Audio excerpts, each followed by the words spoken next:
Hi, I'm Mitch Malkus. I'm currently the head of school at the Rabbi Jacob Pressman Academy and was recently appointed the head at the Charles E. Smith Jewish Day School in Rockville, Maryland. So I'm in the midst of a transition from one leadership role to another. In some senses, it has the same title in both schools, but they're very different schools. And I will be transitioning from my first headship to a second headship and have started to think about leadership during a transition and how people think about careers in Jewish education and in Jewish day schools. So I just thought maybe I'll share some thoughts, and these are reflections of my process that I'm currently in. So they're not looking back at a transition, but in the midst of a transition. So one of the things that I've started to see is that leadership is even more collaborative than I believe that it was when I started the transition. Leading a Jewish day school or any institution or organization, oftentimes there's one person who is considered to be the leader, but we really know that there are many people who are leading the school. And in my current school, we have a leadership team, and we refer to ourselves as the leadership team, and we talk about taking on more and more leadership. But when the leader of the leaders decides to step down from a position, there often is a vacuum at the top end, and I've sort of seen where part of my role has been to encourage others who are already leaders in the school and already see themselves as leaders to take another step up in terms of their leadership of the school. I would say it's certainly true of the professionals, because there will be a new head of school at my school, and they're going to need to, in some senses, educate that person about his or her new position, while that person is going to be figuring out what their leadership will be within that school. At the same time, all of the incredible volunteer leaders who I've been working with, really, they've had to step up because now they're responsible for the ownership of our school in a very different way than they were before. I've been in my current position for 12 years, and I believe that at a certain point there begins to be a comfort level between the professional leadership and the volunteer leadership, just a level of trust that's built up on both ends. So sometimes a board may be able to step back a little bit from some things, and that may not be in the best interest of the institution, but I've sort of been able to see now in my stepping down at Pressman Academy an opportunity for people who have already had leadership roles in the school on the volunteer side, but on the board level, to really raise the level of governance and strategic thinking that they have, because now they have to think about who the next professional leader of the institution is. I actually have been involved in trying to charge my volunteer leaders and the other professional leaders in the school with taking on these additional leadership roles, which they're very capable of doing, but they may not have felt that they were ready to jump into those. So there's a whole piece of that. And then in thinking about transitioning, I've also started to think that the transition process is one where there needs to be a shared or distributed leadership on the other end of my transition. So there are so many people who are leaders at the Charles E. Smith School who I'm working with, and there's a sort of a constellation of leaders. But during this transition period, I will be assuming and establishing myself as the professional leader of the Charles E. Smith School, but I'm going to be doing that in partnership with other people who are already professional leaders in the school and some of the volunteer leaders. And then one of the things that I think is unique about the transition that I'm going through is that Jonathan Cannon, who is the current head of school at Charles E. Smith, is leaving on wonderful terms and really celebrating his leadership of the school for a long time, and how he really is being tremendously helpful in bringing me in to be the next leader there. So he and I are working very closely together in partnership, and I don't think in any way that while he's moving aside, still sees himself as the leader of that school and really helping me to assume those responsibilities. And he and I are having some really fascinating conversations about not just about the details of the Charles E. Smith School, but about leadership transition in general. So that's helping me a little bit in thinking back to Pressman Academy about how I can do those same kinds of things with my successor when someone is appointed. So that's just a little bit about this ride that I'm on right now,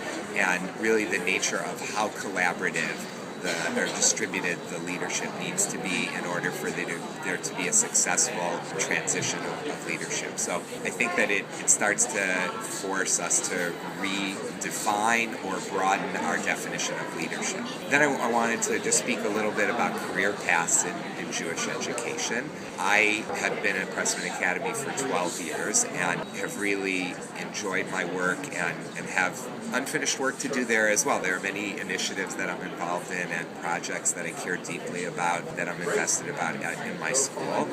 And when this opportunity came around, I had to think about not only about the wonderful opportunity that I had, but also about the loss that would exist in leaving my current role. And one of the ways that I tried to think about it was in a long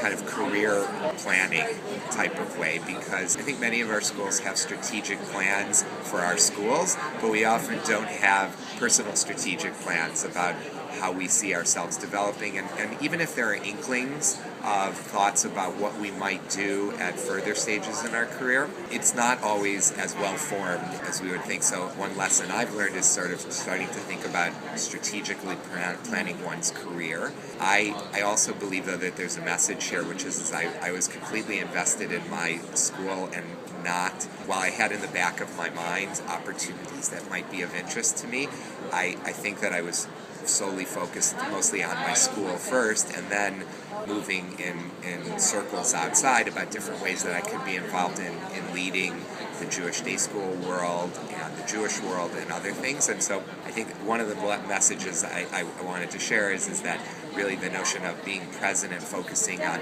where you are, with keeping in the back of your mind that if there are opportunities that you're interested in pursuing, that you explore those when they come up in a way that's appropriate. So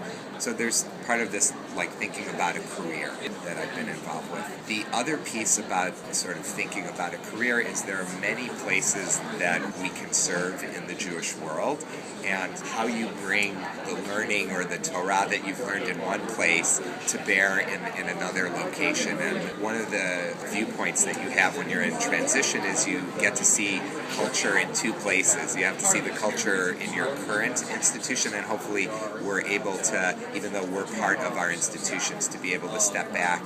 we often say on the balcony, to be able to see the culture that we have at our schools and how we fostered that, and then now observing culture at a new school and thinking about how one makes that shift into the new school. The last piece is that I'll just share a little bit about the transition into a new opportunity. Is I think there are all different types of institutions that are in different places in their institutional history. So one of the opportunities that I have, which is not, I don't believe is that common, is I'm going to a school that is really a very high-functioning school that has a culture, and I don't feel the pressure to come in and immediately put out all these fires that exist. I sort of have the luxury of observing and learning from the people who are there about all the wonderful things that are going on, and through those conversations about areas that are still in need of growth. And I think of schools as very organic. The work is never done, that's why it's very exciting, and leadership is never done because there are new people who are stepping into leadership roles constantly in our schools. So now I'm starting to both experience myself as a new leader in an institution, but also thinking about how I can foster